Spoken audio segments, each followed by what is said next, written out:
Example 2. This time we're going to graph a function given in general form. So we want to graph and determine the directrix and focus of this image. Now remember last time we talked about going to the formula chart and determining which shape it is. Now that's what you need to do if the value is given to you over here, if you have a grouping like an x plus something quantity squared or a y like that. If you don't have that, this is called general form when it's in this form. What we want to do is set it equal to 0. So this 140 will move over. So I'll have 7x squared minus 28x minus 56y minus 140. Oops, let me get that. 140 equals 0. This is general form. Now, if it's in general form, the calculator can handle that. So I'm going to clear this graph from previously. And so here's how you get to general form. You press Menu, Graph Entry, Equation, and choose Conic down here at the bottom. That's where the general form is. And so you plug in. We had 7x squared. I remember that. And then it was negative 28x.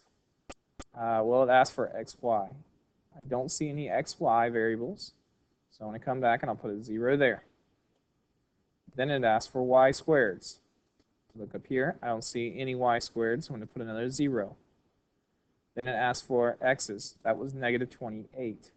We had negative 28x. And we have negative 56y. So in front of the y, I'm going to put negative 56. And now I'll go over, and notice how they do set it equal to 0 as well. So we need to put it equal to 1 to 0, which means our number is negative 140. I press Enter. It gives me my graph. This is a parabola here.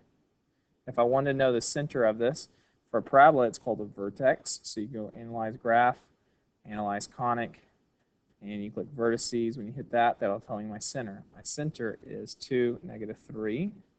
So be right 2, down 3 units. So it's 2, negative 3. But it asked me to find the directrix and focus. So I come back to the graph, and I want to say Menu, Analyze Graph, and Analyze Conic. And I want to choose Foci. And I hit that. There's only one. It's singular. So it would actually be a focus. So it's 2, negative 1.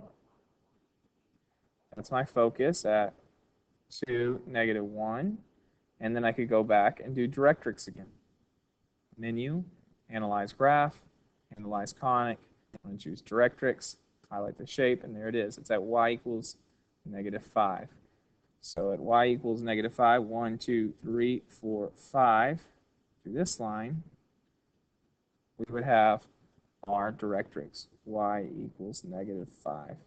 So if I want to graph my parabola, I could start up. Now you could look for other points, or you might remember that if the focus is 2 units this way, this is always 4 times at the width at this point. So 4 times 2 is 8. So it would be 4 units this way, 1, 2, 3, 4, and 1, 2, 3, 4.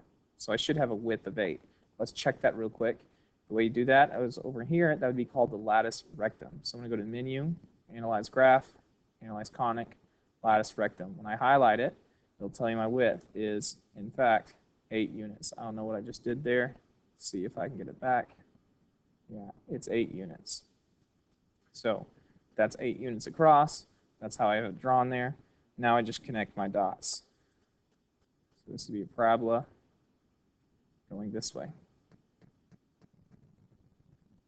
And I got my points, my focus, and I also have my directrix. So I got everything the problem asked for me. Now I have some for you to try.